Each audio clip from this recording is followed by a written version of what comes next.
Hey, good evening. Bud Houston here with the Garage Gurus in our Detroit, Michigan facility. Welcome to our Facebook Live event. Tonight we're going to be talking about suspension inspection procedures. Got a live car we're going to be looking at. But before we get to that, I just want to tell you, if you got any questions come up tonight, if you drop those in the comment section, what we're going to try to do is work some of those into the live event this evening. And if we can't get to them, we're going to send you a message or address them offline. So make sure if you got questions, drop them in there. We want this to be interactive and we want this to be beneficial for everybody that tunes in. We appreciate you guys tuning in. What I want to do, looks like we've got some people still joining us. Thank you guys. Thank you, Renee, Dave. Hey, Dave, what's up, buddy? Eli, Jeremy, John. We got the John Dixon who did our last Facebook Live tuning in. Hey, John. Terry, what's up, my buddy in Tennessee? So let's see here. We've got some more people coming in. Again, guys, welcome. But what we're going to be doing this evening is we're going to be discussing suspension inspection techniques. Now, the thing is if you're an experienced technician, you may be thinking, Bud, you know what? I got that down. I think I got it. Well, I want you to stick with me, okay? Because over and over again, I get comments from guys, experienced guys. It's not just the new kids on the block, but even master technicians, and they ask me very honest questions. They're like, Bud, you know, I don't really know where to jack to check the ball joint on this application, or I don't know where to check for play. We're going to address that briefly, but the thing that I see almost everybody failing to do correctly is checking control arm bushings, because your typical shakedown, grab the tire and give it a wiggle, will not reveal bad bushings. And all too often, we don't replace the bushings until they're completely obliterated and the customer's complaining about a noise or a vibration or something like that.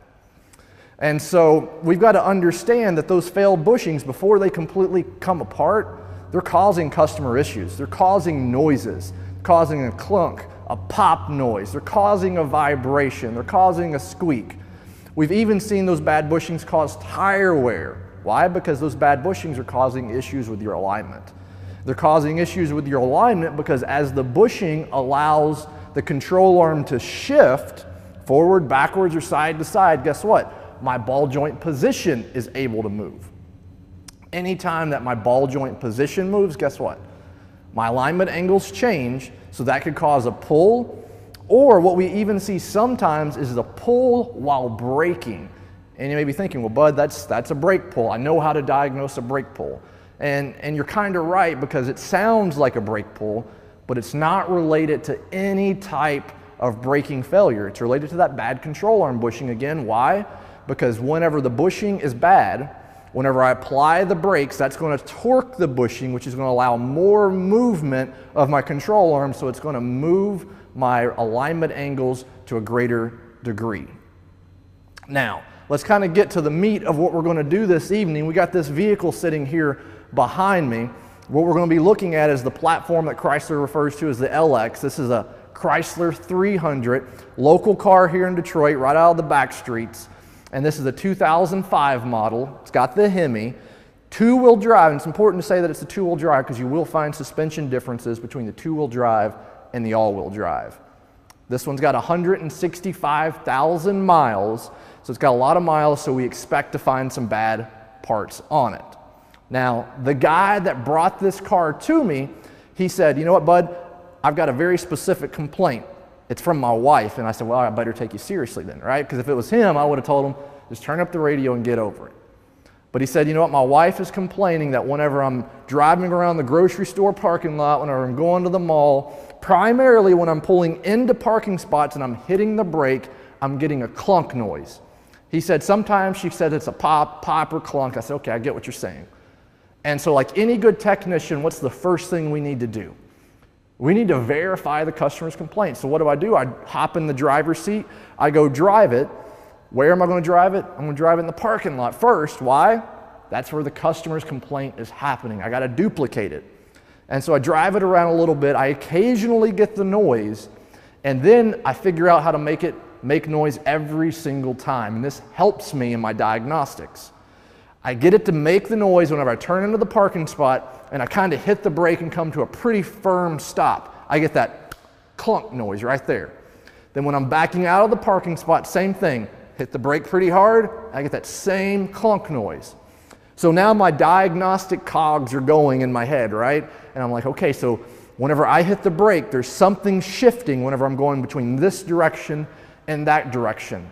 And immediately, one of the first things that popped in my mind is, you know what? I've got an issue with a bushing. And so before we actually go over here to the car and talk about how we're going to inspect the suspension, I do want to call out just a couple things that's unique about this suspension. And so we've got an illustration here on the TV screen. And the thing is this is a little bit different if you've not seen one of these vehicles before. It's not like your traditional short long arm or McPherson strut. On a traditional short long arm, I've got a configuration single lower control arm. On these Chrysler products, I actually have two arms here. And so what I want to do is just kind of talk about them individually and talk about some confusion that we get with having these two separate arms. So I want to start right here on this arm that's called out with the number 4. That is what we refer to as, that is the control arm. Okay, so in your parts catalog, in the Chrysler service information, that's the control arm. A couple things that I want to point out is, one, I have a bushing kind of in the center, offset a little bit there. That bushing is where my spring and shock assembly attach to the control arm. The second thing is that my ball joint for my lower control arm is actually in my steering knuckle. And then again, it attaches up here to the frame. That's my control arm. Then I have this other arm that's called out with this number 2. That is what Chrysler, and for our purposes tonight, is going to refer to as a tension strut. Sometimes you hear it called a tension arm. Now, if you're talking to a parts guy or looking up in a parts catalog, there's some confusion here, because very, very often we see that called a control arm. And you may be thinking, well, Bud, this is a control arm and that's a control arm. What do I do if I need a lower control arm? There's 2 of them. Well, we have to look and identify it by location. So here we've got an arrow indicating what is forward on my vehicle. My tension strut is what we consider in the parts catalog to be my forward position lower control arm. But again, for our purposes tonight, I'm going to refer to it as a tension strut. But just know, if you're trying to look up the part, control arm, you've got forward position and rear position for each side. So whenever we come to our vehicle to do diagnostics, I've already checked the vehicle out. I know what's good and what's bad, but I want to talk you through some of the procedure that I've done before our live event tonight and address one of the questions that's commonly asked with checking ball joints. So on this vehicle, I've got 2 ball joints, upper and lower ball joint. We need to identify which one of those guys is carrying the load. Do you guys recall where I said the spring and shock assembly attached? The lower control arm, that's right. So on the lower control arm, I have my lower ball joint.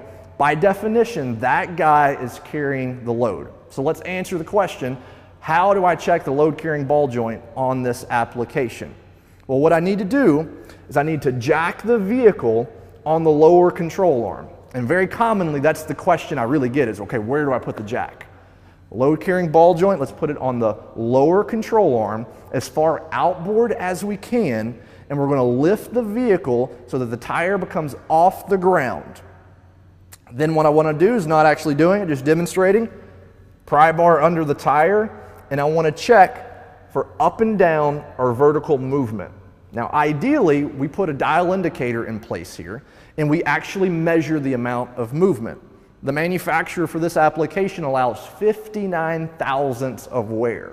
It's a large amount of wear for a ball joint, in my opinion. We're tight on this lower ball joint. And so that leaves us with our upper ball joint. The upper ball joint on this application is referred to as a follower. The follower ball joint is checked in a similar fashion, but different. And so let me explain. Where do we jack? Lower control arm, off the ground, but rather than putting the pry bar under the tire, what I want to do is grab it at 6 and 12, and I want to check that ball joint for radial or vertical movement, side-to-side movement. And again, ideally, I've got my dial indicator installed, and I measure the amount of play. And again, same specification on this vehicle for the upper ball joints, 59 thousandths. I've checked all the steering components and suspension components on this car.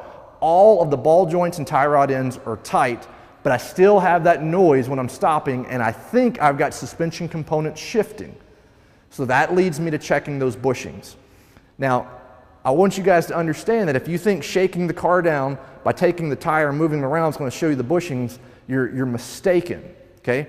But I want to share with you 3 ways this evening that we can check our control arm bushings, and specifically what we're going to be looking at on this car this evening is the tension strut, which is a common failure. So the first way that we can check our control arm bushings is visually. This is kind of the Sesame Street thing, right? So this doesn't look right. One of these things isn't like the other. But what we're looking for specifically is if the bushing is tore, that's a key indicator, it needs to be replaced. The bushing is ripped, which is kind of like a tear, right? Or it's separated. What do I mean by separated? We've got an inner metal part and an outer and an inner metal part. Is that rubber bushing separated away? So that's what we're visually looking for, and this is a very effective means of diagnostics. This specific arm right here, I actually replaced on a lady's car last week. It was actually a 2007 Chrysler 300. She had a very unique complaint. She had more of a crunching or squeaking type noise. It wasn't necessarily a pop that she was complaining about whenever she would torque the steering wheel to lock. And so we inspected the vehicle. We found both tension struts was bad. This one was actually the cause of the noise. And so what I'm going to do to demonstrate is I'm going to kind of hold this a little bit close to my microphone, and I'm going to grab the bushing and I'm going to torque it, and you can actually hear this noise. Now, you may be thinking, Bud, you know what? Your forearms look a little buff. You're really cranking down on that. Well, don't flatter me, right? But if you really want to think about how much torque I could possibly put with my hand on this compared to the weight of the vehicle and the force of the vehicle stopping, it's much, much more on the vehicle, right? So we can check it visually, but you can't visually check every single application. Why? Because on a lot of applications, my control arm or my bushing is actually going into a pocket on the frame, and I can't visually see if the bushing is ripped, tore, or separated. So then that's going to lead me to my second way to check these bushings. And so what I want to do is introduce you to this thing that you've been seeing behind me, and you're kind of like, hey, what in the world is that? That's a bushing checking tool. And so we've already got it pre-installed to test this vehicle's control arm bushings. And so let me just tell you the complex way of setting this guy up. You lift the car up, you put this bar underneath the tire. Right now we have this one installed parallel with the tire, the arm sticking out, and all the arm does, all the testing tool does, is allows me to rock this and put a twisting force on the tire that is going to load my bushings inward and outward when it's installed in this fashion. So we've got it installed, grab the bar, and then I'm going to rock it back and forth. And what I want to do is visually look at my bushings now. I've got my tension strut bushing, control arm, upper control arm, and the bushings on this vehicle, they look to be pretty tight. Now, what I would be looking for is excessive movement that doesn't return, or whenever I torque it, it clearly shows me then that, hey, right now, then I can see the rips, tears, and separation. So let's go to the other side and let's check it. Come on. All right, so now that we're over here on the driver's side, probably the first thing you notice is, well, Bud, you got that installed a little differently, and you get an A for the class this evening if you saw that. So on that side, this portion of my tool was installed parallel with the tire. Now I've installed it perpendicular. The installation's, super complicated, just the same. Lift it up, sit it down, but if you install it perpendicular, there is one additional step that you have to make sure you do. You need to install a brake pedal depressor, which we've already done in this vehicle, or have an assistant just hold the brake while you're doing the test. And the reason why you got to make sure that you do that is because if I don't have the brakes locked down, when I go to torque this, all the tire is going to do is rotate. And none of that torque that's generated from this tool is going to be transferred to the bushing. All right? So we've got it set up. Let's grab the tool and again, moderately rock it back and forth while we're inspecting the bushing. All right, so now we can clearly see on my tension strut bushing that it is ripped and separated, and you see the excessive movement. Check the uppers. We don't see any movement there. And my control arm. So some of those bushings look good. Clearly, my tension strut or my forward arm, that bushing is bad. And so the thing that we've got to realize is that whenever I'm rocking this, if we look at the wheel assembly, we can clearly see the wheel rotating backwards. And so now it makes more sense of how my alignment angles change. Because if my lower ball joint position is rotating backwards, my caster is being affected. Let's pause for just a moment and see if we got any questions that's come in. Yeah, that's a good question. I got a question from Nick Lackey in Ohio, and he asked, he says, Bud, he says, what if I don't have your fancy pants bushing checking tool? What do I do? Well, that's a good question. Because the thing is I realize not everybody's going to have these tools. You may never have the tools, but I want to show you one more way that doesn't require any special tools, but a tool that you already have in your toolbox. I'm pretty certain everybody's got a handy dandy pry bar, right? And so what we're going to do is we're going to use the pry bar to again do the same function of this tool, and that is to torque the bushing to check it for what? Excessive movement, movement that doesn't return, rips, tears, or separations. So what I'm going to do is I'm going to take the pry bar, insert it right there behind the tension strut bushing, the one that we've already seen that's bad, and I'm going to rock it back and forth. And again, we clearly can see the excessive movement and the rip and tear be displayed. Now, I was going to want to pause for just a second and give a little bit of explanation on using the pry bar to check these bushings. Because what I don't want you to hear me saying is movement in the bushing is bad. It's not what I'm saying. Because I could take a pry bar, even a bigger pry bar, and I could go to any bushing on any car and I could make it move, right? Movement in itself is not bad. Excessive movement, movement that doesn't return, or when I torque it, I see that the bushing is separated, that's when I'm going to say that the bushing is bad. Now what I want to do is show you a good one. You saw some bad ones. We're pretty sure that the bushing on that side is good. Let's test it with our pry bar and let's see, again, what is it? Excessive movement, movement that doesn't return, or whenever I move it, I see that it's ripped, tore, or separated. Let's check the passenger side. And again, same thing. Pry bar, back behind, and again, pry.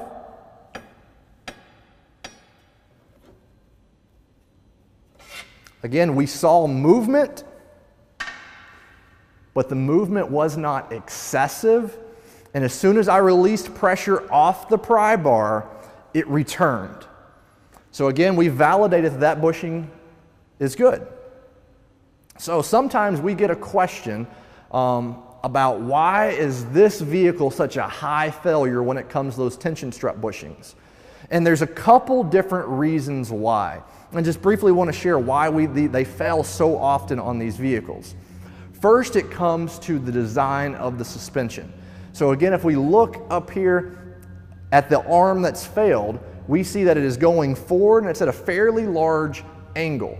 So every time that we apply the brakes, guess what happens? I'm putting force on that bushing. There's other cars, typically of a European origination, that has a very, very similar suspension, and we see very, very similar failures. The other reason we see failures, especially on these earlier models, has to do with the void in the factory bushing. The factory bushing on this 05 is a split rubber design. And so on this side of the bushing, there's a void, and that's to help with noise, vibration, and harshness, but it's at it makes it not last as long, because as it flexes in that direction, that's where we typically find the rip. All right, so let's just kind of recap. We've identified that we've got a bad tension strut on the driver's side. That's the source of our noise. We talked about how to check the ball joints, how to check the bushing 3 different ways, visually with the tool and with the pry bar. So now we know what we need to replace, but now we need to get the right part. And so once we come to getting the part, I want to get you a good part, and that's going to be the Moog Problem Solver tension strut. That's part number for our application this evening, the CK620-257. And so we're going to find some benefits and upgrades on this tool. So let's start with the bushing end, since that's the part that failed on our vehicle. We mentioned that the factory design for this 05 model is a split rubber design. When we look at the Moog Problem Solver bushing, we see that it is a solid rubber bushing that's going to give us much more durability. Also, too, that rubber compound is it's an upgraded compound. Once we come over here to the ball joint side, for my tension strut ball joint, first thing we call out, man, is it's got a grease fitting. Your OE ball joint is not going to have a grease fitting. The other thing that we get in the Moog Problem Solver ball joint is our traditional powdered metal gusher bearing that's going to have a long life. So you're going to be able to service it with the grease fitting, have the powdered metal gusher bearing, and you're going to get a long life out of that guy. And so we've got the part now, and that's going to bring us to our repair procedure. The purpose tonight is not to walk through step by step how to get the part changed out on the vehicle, but I do want to address just a couple key issues in the installation of the part. And so what I want to do is I want to start on the ball joint end, because there's not a lot to replacing this part, but start here on the ball joint end of the tension strut. The ball joint on the tension strut is going to drop through the knuckle. We're going to put the nut on, and then we're going to need to torque that nut. Now the thing is the manufacturer's specification for torque on that nut is 50 foot-pounds. 50 foot-pounds plus 90 degrees. Not 98 degrees, but 90 degrees. And you may be thinking, well, what do I need to do? Turn the heat up? It's kind of getting hot in here. No, not 90 degrees Fahrenheit, 90 angular degrees. And so to properly do that, you need a tool called a torque angle gauge. Now, if you're doing a lot of undercar work, you may not have seen this much, but it's pretty common on head bolts and other engine components. And we're seeing it more and more on suspension components. And so a torque angle gauge can be found in a couple different varieties. First is just a basic dial, mechanical gauge that gives you a dial to gauge how many degrees you're turning the wrench. There's also an electronic gauge that could attach to your socket, your extension, or your ratchet head that indicates once you've reached the desired degree. Or a lot of our new digital torque wrenches are digital torque and digital angle built into one unit. Now you may be thinking, well, Bud, I don't have one of those. You're saying I can't do the job. I'm saying that's the way you're supposed to do it. But let me give you a little tip. It's 50 foot-pounds, so if you got a torque wrench, click, click, right? Then we go an additional 90 degrees. If we think of a circle is 360 degrees. We've all cut donuts before, right? So if we go 360 and we say, okay, what is 90? 90 degrees is 1/4 of that. So what do I need to do? I need to go 1/4 of a turn. That would get me my 90 degrees. So if you got an elementary age school kid, just ask them, say, hey son or daughter, what's a right angle? A right angle is 90 degrees. So you can do it without, but I do suggest that you do pick up a torque angle gauge because you'll use it more and more frequently. Now, so that's our installation tip on this end. Once we come up here to the bushing end, there's two things I want to share. First is, we have this pivot bolt that's going to be going in to lock down my tension strut on the bushing end. There's only one direction that this bolt needs to go in, and that's from the backside forward with the nut outward. If you put it in this direction, it will go, but it will contact your sway bar and you'll have lots of issues. So make sure you bring it in from the back forward. Typical rule of thumb I use is, whatever way it came out, unless I'm told otherwise or I find otherwise, I put it back the way I found it. But specifically on this application, especially if the arm's been replaced before, make sure it goes from the back and then forward. And so once we get everything back together and we're getting ready to torque my bushing in, I got to ask the question, when do I torque it? Because all too often, you know what I see? I see guys, really, to be honest, they're not torquing it, right? They're using their impact and they're hitting it with 4 dugga-duggas, bop, bop, bop, bop. use a torque wrench, okay? And pay attention to this part right here, because this is going to cause premature bushing failure if you do it incorrectly. We want to torque that bushing nut with the vehicle at ride height.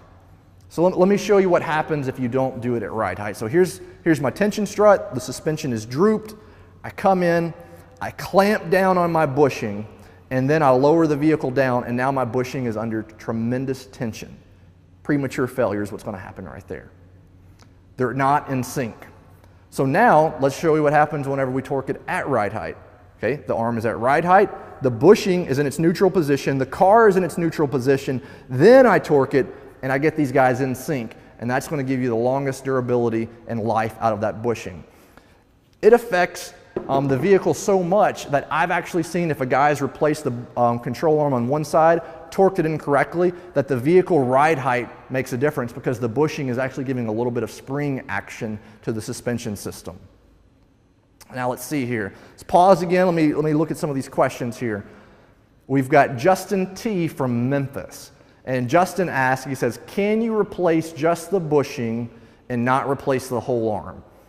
Justin, you can replace just the bushing. And I use the word can. It's not what I suggest, but you can. And let me explain why.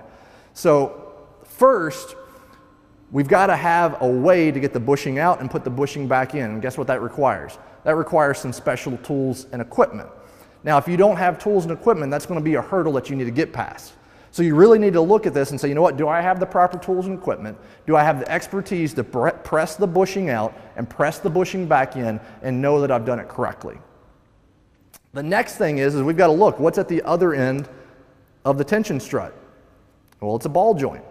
I replaced this tension strut because the bushing was bad, not the ball joint, but if we look at this guy, we've got no grease fitting. If I take a look at the boot, I can tell this guy's pretty dry, and my factory or OE style ball joints on these, they ride on a polymer or plastic bushing. And so once it dries out due to lack of lubrication, if the boot gets damaged, moisture gets in or debris gets in, the ball stud on the ball joint becomes pitted and it starts eating away at that plastic and polymer. And so the reason why I suggest doing it, other than do you have the right equipment, is how long is this ball joint going to last after you change the bushing? Because I don't want the vehicle to come back after 8,000, 10,000, or 12,000 miles with a bad tension strut ball joint. So that's why I suggest do the whole arm. In the long run, it's going to save you and your customer money. But it's a good question. And to answer it bluntly, yes, but I think you guys got the story. Another question here from Brian L. from Kentucky. He says, do I need to get an alignment after replacing the arm? I'm going to tell you yes. Anytime that I remove or replace anything related to the suspension, I want to suggest that you do an alignment. Now the reason is even though there's not a direct alignment adjustment on that arm from the factory, the hole is slightly elongated on a lot of components that you remove, and if you have any movement, it's going to affect your alignment. Second is if I'm servicing a customer's suspension, I want to make sure when they get the car back that there's no tire wear issues, that the steering wheel is straight, and that the car drives straight. Because what I don't want to do is have a customer come get their car serviced, they think I'm servicing their suspension, and then they leave and they're unhappy because it pulls, the steering wheel's crooked, or they're getting tire wear. So I always want to suggest an alignment after this, or any suspension component that's replaced, or even if I have to drop a cradle to do a transmission or a clutch that's directly related to my steering geometry, I want to make sure I at least check the alignment. All right, let's see here. We've got one other thing related to alignment. Since you brought the alignment question up, let me show you this bolt again. So this bolt, I referenced it earlier just as a vague bolt, but this is actually an alignment aid. And so if we look at the bolt is slotted lengthways. And the reason why it's slotted lengthways is because inside my tension strut bushing, we've got this bat wing hole. And you may be thinking, did he just say bat wing hole? Yeah, bat wing hole. And I didn't even make it up. Like that's the term, bat wing hole, right? So go tell all your friends about the bat wing hole. But the reason why we refer to it as a bat wing hole is because when you look at it, it kind of looks like the Batman symbol.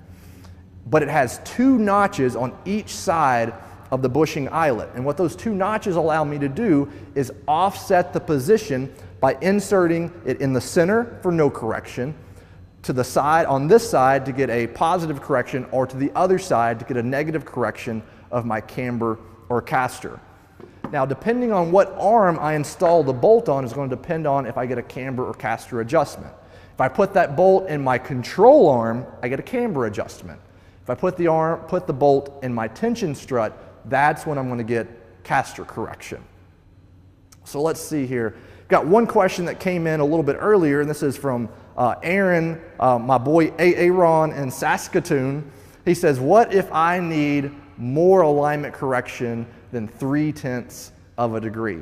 And that's a good question, because you know what? 3/10 of a degree is honestly not a whole lot.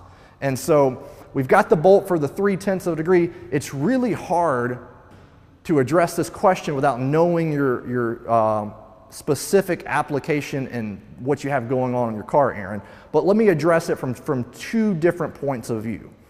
First point of view is if you have a car that you need more than 3/10 correction and you have factory suspension.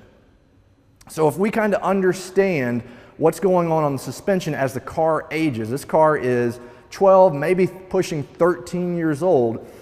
Over time, we've got a couple things working on the car. We've got gravity and the weight of the vehicle, and they're wanting to do what? Come together. And what we have is we have springs keeping the car up. But over time, our springs sag. And if we understand that our springs sag and affects camber, that would make more sense why maybe I need a larger amount of camber correction.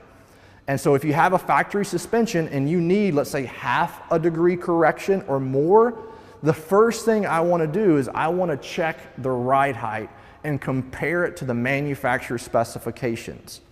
If it's below manufacturer specification, you need coil springs for your car. You want to make sure you replace those in pairs as well. And if you restore the ride height, your camber angles will come back in. Now, if your ride height is within specification, you're going to get your car inspected by an experienced alignment technician to see if there's any bent parts. Now, secondly, let's say you've got one of these cars and you've got it lowered down, it's got a good stance, you've got some nice rims on it, and you're like, what, bud, I'm tired of wearing my tires out due to camber wear. Well, that's got a suspension that's been altered. If the suspension's been altered and you already have it lowered, you do need an alignment aid. And we do offer for this application, the Chrysler, any of the Chrysler LX platforms, offset bushings for the upper control arm. And what's offset is the hole for your pivot bolt is offset, it's not in the center. So depending on how you install them, will give you up to 1.5 degrees of camber correction. All right. Let's see, we've got a question that's come in from Marco Sandoval. He says, do you recommend to change both control arms? And again, it's hard to answer some of these questions without knowing your specific circumstance. In general, there's 2 ways to look at this. There's the better safe than sorry way. Always do both sides of everything, which is going to be difficult for your customer because it's going to double the price on everything. Then there's the other way of looking at it. You know what? Replace what's bad, okay? And so there's 2 ways to look at it. I can replace just the left side on this vehicle because we clearly see that it's bad, and leave the right side alone because we clearly see that it's good. That would be perfectly acceptable. Or we could take this stance and say, you know what? I know that this vehicle is a pattern failure on those tension strut bushings. I don't know how old this one is. I'm going to suggest to replace both of them. That would be a personal call, but hopefully the way I address that helps you better understand that, you know what, it's not bad not to replace one arm, and you're not overselling the customer if you suggest to replace both arms. That's going to be a decision you're going to have to make on your own. Either way, as long as we get the bad parts replaced, I'm going to support what you're doing. And so we're kind of coming to the end of what we're doing tonight on our Facebook Live. And as I close, I just kind of want to review and just give a couple more moments, see if any more questions come in. But we looked at, okay, what can the customer's complaints be for a control arm bushing failure? We looked at this specific vehicle. We looked at 3 different ways to check that bushing. We checked it visually, we checked it with the tool, we checked it with the pry bar. And what are we looking for? Excessive movement, movement that doesn't return, rips, tears, or separations. Then we looked at some questions related to alignment. We saw that we can get a little bit of alignment correction. We saw the Moog upgraded problem solver part that's available to you. We answered some of your questions. Doesn't look like I've got any more questions coming in at the moment, so I want to thank you guys for tuning in. If you have any questions that come up, put them in the comments. We'll get in touch with you, get the answers to you. I want to thank you guys for tuning in. Make sure you follow us on social media. Find us on Instagram, on Twitter, on Facebook. Subscribe to our YouTube page. We've got tons of tech tips out there for you. And if you want to join the conversation with technicians around the country, make sure you check out our garage forum. You can find that at www.fmgarageforum.com. And I want to thank you guys for tuning in again. Have a great night, and we'll see you guys later. Bye, bye, bye.